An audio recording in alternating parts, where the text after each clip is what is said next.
Welcome back, everyone. Today we are going to be talking about the 5 types of people who always complain about when a new product comes out. In this case, we are going to be talking about the DJI Mavic Air 2. Before we begin, guys, make sure you subscribe, share, and like this video. If you would like to purchase a Mavic Air 2, you can do so in the description down below. I will not be getting the Mavic Air 2 simply because it does not have enough features. I mean, come on. The Mavic Air had a camera. The Mavic Air had propellers. The Mavic Air had foldable wings. The Mavic Air had a plastic body that was light. The Mavic Air was even smaller. And the Mavic Air also had obstacle avoidance system. The truth is, I just don't have enough money to afford this drone. It's too expensive for me, so I'll make every excuse in the book as to why it is not a good drone. To make me feel better. Number 2. This is clearly not a professional drone. It is too small, the sensor size isn't big enough, it doesn't have all kinds of crazy features that, oh, wait. Yeah, it actually has better specs than the Mavic 2 Pro in some ways.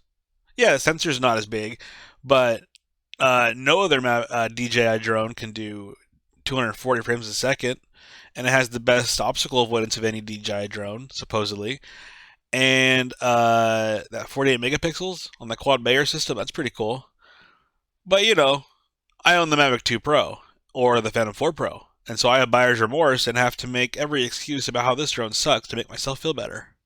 Number 3, this drone doesn't have significant upgrades over the previous version, like almost doubling the battery capacity, or the resolutions, or flight distance, or navigation, or smart features.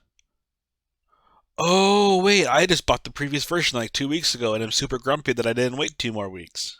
So I have to say all of these things to make me feel better. Number 4, I am super rich. I only buy the best drones. This drone is way too cheap. Even though many features are as good, if not better, than the ones costing $500 to $700 more, I refuse to buy it because it's just a toy. If it wasn't, it would cost like $2,000 and be as big as this truck drone. Number 5, I am a photography purist. This is not a real drone. Real drones don't have smart features and quick shot modes. Real aerial photographers don't use automatic modes. They do everything manually. That's why we are so bad at driving and only drive manual cars and never ever use cruise control. I'm going to get in trouble from the real purists who are going to jump on me. We actually don't even consider digital photos photography. Real aerial photographers only float in hot air balloons or blimps while sketching drawings of the landscape below. Fine. Film is allowed, but no flashes. Alright guys, I hope you enjoyed this video about the top 5 people who complain about every new product that comes out. I just had to. It's hilarious. Every single time a new product comes out, everyone who has any of these 5 issues or has just barely bought a drone has to come out and complain because they're mad they didn't wait 2 more weeks. I mean, it happens. You can't wait forever. But DJI has a pretty regular schedule of when they release things, so you know, if you're kind of nearing one of those points, you might want to give it a few weeks so you don't become one of these people. Talk to you guys later. Make sure you subscribe.